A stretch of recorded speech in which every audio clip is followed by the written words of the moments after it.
ELCB അല്ലെങ്കിൽ RCCB ഒരു കാരണവുമില്ലാതെ ട്രിപ്പ് ആവുന്നു. ചിലപ്പോൾ അത് ഇടിവെട്ടുമ്പോഴാകാം, ചിലപ്പോൾ അത് മോട്ടോർ ഓൺ ആക്കുമ്പോഴാവാം, അല്ലെങ്കിൽ ചിലപ്പോൾ അത് കറണ്ട് പോയി കറണ്ട് വരുന്ന സമയത്താവാം. പ്രത്യേകിച്ച് ഒരു ഫോൾട്ടും ഉണ്ടാവില്ല, പക്ഷേ ELCB അല്ലെങ്കിൽ RCCB ട്രിപ്പ് ആവുന്നു. നിങ്ങൾ ചിലവരെങ്കിലും ഈ പ്രശ്നം ഫേസ് ചെയ്തിട്ടുണ്ടാവും. ഇത് എന്തുകൊണ്ടാണ് ഇങ്ങനെ ഒരു പ്രശ്നം ഉണ്ടാവുന്നത്, ഇതിനൊരു സൊല്യൂഷൻ എന്താണ്, ഇതാണ് ഈ വീഡിയോയിൽ ഡീറ്റെയിൽ ആയി ഡിസ്കസ് ചെയ്യാൻ പോകുന്നത്. വീഡിയോ തുടങ്ങുന്നതിനെക്കാട്ടും മുന്നേ ഇലക്ട്രിക്കൽ ഡ്രോയിങ്സോ ഇലക്ട്രിക്കൽ ഡിസൈൻസോ നിങ്ങളുടെ പുതിയതായി എടുക്കുന്ന വീടിനോ അല്ലെങ്കിൽ കൊമേഴ്ഷ്യൽ ബിൽഡിങ്ങിനോ ഇൻഡസ്ട്രിക്കോ ആവശ്യമുണ്ടെങ്കിൽ താഴെയുള്ള നമ്പറിൽ കോൺടാക്ട് ചെയ്യാവുന്നതാണ്. ഒട്ടും ദീർഘിപ്പിക്കുന്നില്ല. ഹായ്, ഞാൻ Amrit Shishir, electrical consultant. Welcome to our channel Shishiram engineering service.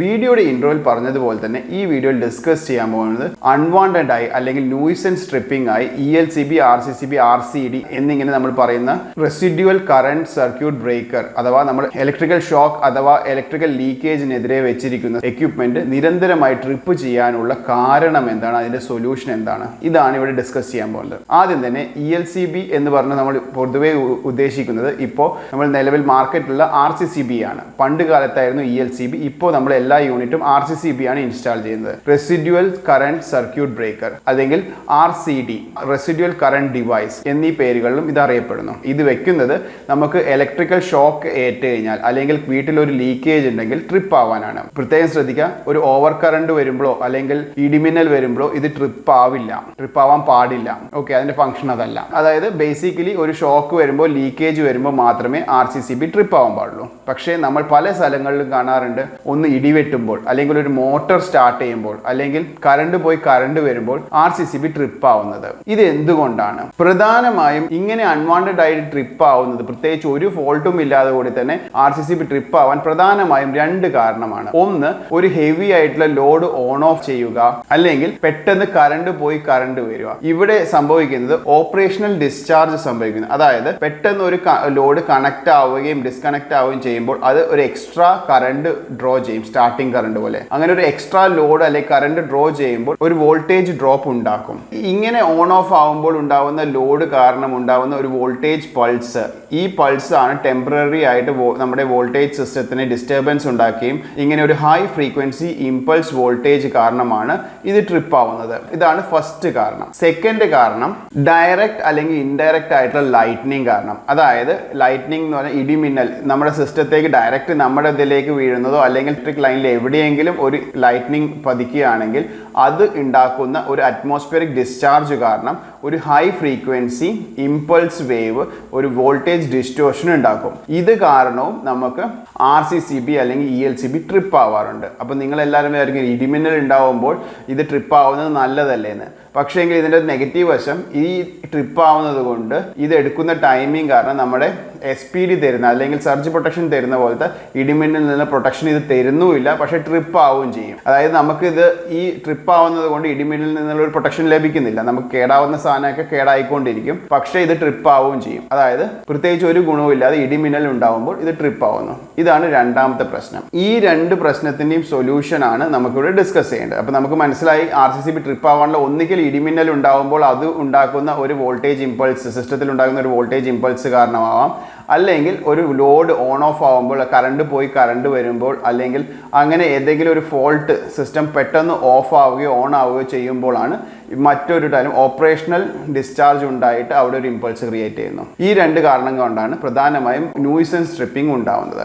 ഇപ്പോൾ നമ്മൾ പ്രശ്നം എന്താണ് ഡീറ്റെയിൽ ആയിട്ട് ഡിസ്കസ് ചെയ്തു, അതിന് എന്തുകൊണ്ടാണ് ഉണ്ടാവുന്നത് ഡിസ്കസ് ചെയ്യും. ഇനി നമുക്ക് ഡിസ്കസ് ചെയ്ത് ഇതിൽ നിന്ന് രക്ഷപ്പെടാൻ എന്താണ് ഒരു സൊല്യൂഷൻ. കാരണം നമുക്കറിയാം ചില സിസ്റ്റങ്ങൾ കണ്ടിന്യൂസ് ആയിട്ട് റൺ ചെയ്യേണ്ട സിസ്റ്റങ്ങൾ ഉണ്ടാവും, ഒരു കാരണവശാലും ട്രിപ്പ് ആവുന്നുണ്ട്. ഇപ്പോൾ നിങ്ങൾ ഒന്ന് പുറത്തു പോയി ഇടിമിന്നലോ മറ്റോ കാരണം ഈ ആവശ്യമില്ലാതെ RCCB ട്രിപ്പ് ആയി കഴിഞ്ഞു കഴിഞ്ഞാൽ നിങ്ങൾക്കറിയാം ആ സിസ്റ്റത്തിലേക്കുള്ള സപ്ലൈ കട്ടാവുകയും പിന്നീട് മാനുവൽ ആയിട്ട് വന്ന് റീസെറ്റ് ആവാതെ ഇത് റീസെറ്റ് ചെയ്യുന്നില്ല. അപ്പോൾ ഇതിന്റെ ഒരു സൊല്യൂഷൻ കാണുന്നത് അത്യാവശ്യമാണ്. ഇതിനുള്ള ഒന്നാമത്തെ ഒരു സൊല്യൂഷൻ, ഇത് സ്പെഷ്യൽ റേഞ്ചസ് ഉള്ള, അതായത് ഇത്തരം ന്യൂയിസൻസ് ട്രിപ്പിംഗ് ഒഴിവാക്കിക്കൊണ്ടുള്ള സ്പെഷ്യൽ ടൈപ്പ് ആയിട്ടുള്ള ELCB മാർക്കറ്റിൽ അവൈലബിൾ ആണ്. ഫോർ എക്സാമ്പിൾ ABBയുടെ AP റേഞ്ചിലുള്ള RCCBs ഇതിനായിട്ട് ഡിസൈൻ ചെയ്തതാണ്. അതായത് അതായത് ഇപ്പോൾ നമുക്ക് ഇടിമിന്നൽ നിന്നുണ്ടാവുന്ന ഹൈ ഇമ്പൾസ് ഹാർമോണിക്സും അതേപോലെ തന്നെ ലോഡ് ഡിസ്റ്റോർഷൻ ഉണ്ടാവുന്ന ഹാർമോണിക്സും ഇമ്പൾസും ഒക്കെ ഉണ്ടെങ്കിലും ഇത് ട്രിപ്പ് ആവാതെ ഈ RCCB ഡിസൈൻ ചെയ്തിരിക്കുന്നു. അതായത് ഈ ഇടിമിന്നലോ അല്ലെങ്കിൽ ഓൺ ആക്കുമ്പോൾ ഉണ്ടാവുന്ന ഇമ്പൾസ് വളരെ ചെറിയൊരു ടൈം പീരീഡിലായിരിക്കും ആ ഹാർമോണിക് വേവ് ക്രിയേറ്റ് ചെയ്തിരിക്കുന്നത്. ഇതിന്റെ ട്രിപ്പിംഗ് ടൈം ഇതിലും കുറച്ചും കൂടി കൂട്ടി വെച്ച് കഴിഞ്ഞാൽ, അതായത് ഇത്തരം ഫോൾട്ട് ഉണ്ടാവുമ്പോൾ RCCB ട്രിപ്പ് ചെയ്യാനുള്ള സമയം ഈ ഫോൾട്ട് വേവിനെക്കാട്ടും കൂടുതൽ ടൈം സെറ്റ് ചെയ്ത് കഴിഞ്ഞാൽ നമുക്കിത് ട്രിപ്പ് ആവില്ല. ഇത്തരം ടെക്നോളജി ഉപയോഗിച്ചുകൊണ്ടാണ് ഇത്തരം സ്പെഷ്യൽ RCCB ഡിസൈൻ ചെയ്യുന്നത്. നമുക്കറിയാം, പക്ഷെ നമ്മുടെ ഇന്നത്തെ മാർക്കറ്റിൽ നമുക്കൊരു നമ്മുടെ വീടിൻ്റെ അടുത്തുള്ള കടയിലോ പോയി കഴിഞ്ഞാൽ സ്പെഷ്യൽ RCCBs ഒക്കെ കിട്ടാൻ ഇത്തിരി ബുദ്ധിമുട്ടാണ്. ടെക്നിക്കലി നമ്മൾ ഇന്ന സാധനം അവൈലബിൾ ആണ്, ഇവിടെ ഡിസൈൻ ഉണ്ട് എന്നൊക്കെ പറഞ്ഞാലും നമ്മുടെ സാധാരണക്കാരന് വാങ്ങാൻ പോയി കഴിഞ്ഞാൽ ഇത്തരം സ്പെഷ്യൽ RCCBs കിട്ടാൻ ബുദ്ധിമുട്ടാണ്. അതാണ് ഫാക്ടർ. അങ്ങനെ ഇരിക്കുമ്പോൾ ഇത് എങ്ങനെയാണ് നമ്മൾ ഇത്തരം പ്രോബ്ലംസ് സോൾവ് ചെയ്യാം? നമ്മൾ സൊല്യൂഷൻ നമ്പർ 2 നമ്മൾ ആദ്യം തന്നെ ഡിസ്കസ് ചെയ്തു. 2 കാരണങ്ങളാണ്. അത് ഒന്നുകിൽ ഇടിമിന്നൽ നിന്നുണ്ടാവുന്ന ഈ ഹാർമോണിക്സ് അല്ലെങ്കിൽ ലോഡ് സ്റ്റാർട്ട് സ്റ്റോപ്പ് ഉണ്ടാവുന്ന ഹാർമോണിക്സ്. ഇതിൽ നിന്ന് എങ്ങനെ രക്ഷപ്പെടാം? ഇതിൽ നിന്ന് രക്ഷപ്പെട്ടാൽ തന്നെ നമുക്ക് ഈ ന്യൂസൻസ് ട്രിപ്പിംഗ് ഒഴിവാക്കാം. അതിനാണ് നമ്മൾ യൂസ് ചെയ്യുന്നത് type 1 type 2 SPDs, surge protection device. Surge protection ഡിവൈസിനെ കുറിച്ച് ഡീറ്റെയിൽഡ് ആയിട്ട് ഞാനൊരു വീഡിയോ ചെയ്തിട്ടുണ്ട്. അതുകൊണ്ട് കൂടുതൽ അതിന്റെ ഫംഗ്ഷനെ അതിന്റെ മേക്കിനെ പറ്റി ഒന്നും ഡിസ്കസ് ചെയ്യുന്നില്ല ഇവിടെ. എന്നാലും പറയാം, ഈ സർജ് പ്രൊട്ടക്ഷൻ ഡിവൈസിന്റെ ഫംഗ്ഷൻ ടൈപ്പ് 1 ടൈപ്പ് 2, അതായത് ടൈപ്പ് 1ന്റെ ഫംഗ്ഷൻ ലൈറ്റ്നിങ് നിന്നുണ്ടാവുന്ന ഇത്തരം ഹാർമോണിക്സിനെ ഒഴിവാക്കുക, എന്നിട്ട് ബൈപ്പാസ് ചെയ്ത് എർത്തിലേക്ക് കൊണ്ടു കൊടുക്കുക. അതേപോലെ തന്നെ ടൈപ്പ് 2ന്റെ function load distortion, load on off എന്നൊക്കെ ഉണ്ടാവുന്ന ഹാർമോണിക്സിനെ സിസ്റ്റത്തിൽ നിന്ന് ബൈപ്പാസ് ചെയ്ത് എർത്തിലേക്ക് കൊടുക്കുക. അതായത് ടൈപ്പ് 1 ടൈപ്പ് 2 SPDs ഉണ്ടെങ്കിൽ നമുക്ക് ഇത്തരം ഡിസ്റ്റോർഷൻസ് നിന്ന് രക്ഷ നേടാം. അങ്ങനെ വരുമ്പോൾ ഇത്തരം ഡിസ്റ്റോർഷനിൽ നിന്ന് രക്ഷ നേടിയാൽ തന്നെ നമുക്ക് RCCB അനാവശ്യമായിട്ട് ട്രിപ്പിംഗ് നിന്ന് ഒഴിവാക്കാം. അപ്പോൾ നമ്മളിവിടെ ശ്രദ്ധിക്കേണ്ടത്, ഇതിനൊരു സൊല്യൂഷൻ ആയിട്ട് റെക്കമെൻഡ് ചെയ്യാനുള്ളത്, നമുക്ക് മീറ്റർ ബോക്സിൽ തന്നെ ടൈപ്പ് 1 ടൈപ്പ് 2 SPD കണക്ട് ചെയ്ത് കൊടുക്കുക. എന്നിട്ട് നമ്മുടെ DBയിൽ RCCB കണക്ട് ചെയ്യുമ്പോൾ നമ്മുടെ പുറമേ നിന്ന് വരുന്ന ഇത്തരം ഡിസ്റ്റോർഷൻസും മറ്റും ഈ RCCBയിൽ വരാതിരിക്കും. ഇൻ കേസ് നിങ്ങൾക്ക് മനസ്സിലായി, ലോഡ് സൈഡിൽ നിന്നാണ് ഇത്തരം ഹാർമോണിക്സുകൾ ക്രിയേറ്റ് ചെയ്യുന്നത്. അതായത് നിങ്ങളുടെ വീട്ടിൽ തന്നെയുള്ള മോട്ടർ ആവണം, അതേപോലെ തന്നെ RCCB ട്രിപ്പ് ആവുന്നതെങ്കിൽ നിങ്ങൾക്ക് ലോഡ് സൈഡിലും SPD കണക്ട് ചെയ്തുകൊണ്ട് ഇത്തരം ഹാർമോണിക്സിനെ സിസ്റ്റത്തിൽ നിന്ന് അവോയ്ഡ് ചെയ്തുകൊണ്ട് ന്യൂസൻസ് ട്രിപ്പിംഗ് ഒഴിവാക്കാവുന്നതാണ്. നിങ്ങൾക്ക് ഇവിടെ ഉള്ളൊരു ഫിഗറിൽ കാണാം, ഇൻകമിങ് MCBയിൽ ചെയ്തു, അതിനുശേഷം ഒരു SPD കൊടുത്തു. SPD-ന്ന് നമ്മൾ RCCB കണക്ട് ചെയ്തു, RCCB-ന്ന് വീണ്ടും MCB കണക്ട് ചെയ്തു. ആ MCBന്റെ വീണ്ടും അടിയിൽ ലോഡിലേക്ക് പോകുന്നതിൽ SPD കണക്ട് ചെയ്തിട്ടാണ് ഒരു ലോഡ് PC കണക്ട് ചെയ്തിരിക്കുന്നത്. അതായത് PC സൈഡിൽ നിന്ന് ഒരു ഹാർമോണിക്സ് ക്രിയേറ്റ് ചെയ്താലും RCCB ട്രിപ്പ് ആവില്ല.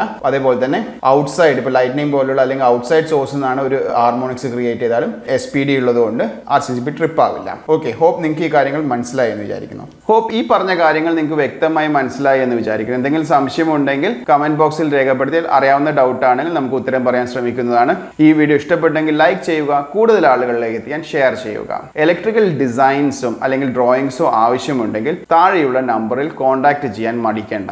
ശിശിരം എഞ്ചിനീയറിംഗ് സർവീസ് നിങ്ങളുടെ പുതിയ വീടിന്റെയോ കൊമേഴ്ഷ്യൽ ബിൽഡിങ്ങിന്റെയോ അഥവാ ഫാക്ടറിയുടെയോ ഇലക്ട്രിക്കൽ ഡിസൈൻസും ലേഔട്ട് ഡ്രോയിങ്സും ചെയ്തു കൊടുക്കുന്നതാണ്. സിവിൽ ഡ്രോയിങ് നമുക്ക് അയച്ചു തന്നു കഴിഞ്ഞാൽ, നിങ്ങളുടെ ആവശ്യങ്ങൾ നമ്മളായിട്ട് ഡിസ്കസ് ചെയ്ത് കഴിഞ്ഞാൽ നിങ്ങൾക്ക് ഇലക്ട്രിക്കൽ ഡ്രോയിങ്സ്, പ്രത്യേകിച്ചും അതിന്റെ ലേഔട്ട് ഡ്രോയിങ്സ്, ലൈറ്റും ഫാനും അങ്ങനെയുള്ള സോക്കറ്റ്സും ഏത് പൊസിഷനിൽ വേണം എന്നുള്ള കാര്യം, അതേപോലെ തന്നെ അതിന്റെ കോൺഡ്യൂട്ട് പൈപ്പിന്റെ ലേഔട്ടും സർക്യൂട്ട് വയർസിന്റെ ലേഔട്ടും DB ഡിസൈൻസും, അതേപോലെ തന്നെ DBയിലെ സ്വിച്ച് ഗിയർ ഐറ്റംസും പ്രൊട്ടക്ഷൻ ഡിവൈസസുകളുടെയും സ്പെസിഫിക്കേഷനും സൈസും കൃത്യമായി മെൻഷൻ ചെയ്തിരിക്കുക. അതായത് MCBയുടെ സൈസിങ്ങും യൂസ് ചെയ്യേണ്ട കേബിളിന്റെ സൈസിങ്ങും, അതുപോലെ തന്നെ RCCB, SPD, ലൈറ്റ്നിങ് പ്രൊട്ടക്ഷൻ, ആവശ്യമുള്ള എല്ലാ പ്രൊട്ടക്ഷനും കാര്യങ്ങളും എന്തെങ്ങനെയാണ് എവിടെയൊക്കെയാണ് കൊടുക്കേണ്ടത് എന്നൊക്കെ ഡീറ്റെയിൽ ആയിട്ട് ഡിസൈൻ ചെയ്ത് തരുന്നതായിരിക്കും. അതുകൂടാതെ തന്നെ CCTV ലേഔട്ട്സും ഫ്യൂച്ചറിൽ സോളാർ വാട്ടർ ഹീറ്റേഴ്സും സോളാർ പവർ പ്ലാന്റും ഇൻസ്റ്റാൾ ചെയ്യേണ്ട ഫീസിബിലിറ്റി ഡ്രോയിങ്സും, ഇതുകൂടാതെ തന്നെ പ്ലംബിങ്ങും മറ്റ് എസ്റ്റിമേഷൻ ഡിസൈൻസും ഒക്കെ അവൈലബിൾ ആണ്. താല്പര്യമുള്ളവർക്ക് താഴെയുള്ള നമ്പറിൽ കോൺടാക്ട് ചെയ്യാവുന്നതാണ്. ഇലക്ട്രിസിറ്റിയെയും ഇലക്ട്രിക്കൽ എക്യുപ്മെന്റിനെയും ഇതിൽ മാറി വരുന്ന ടെക്നോളജിയും പറ്റി കൂടുതൽ അറിയാൻ ഈ ചാനൽ സബ്സ്ക്രൈബ് ചെയ്യുക.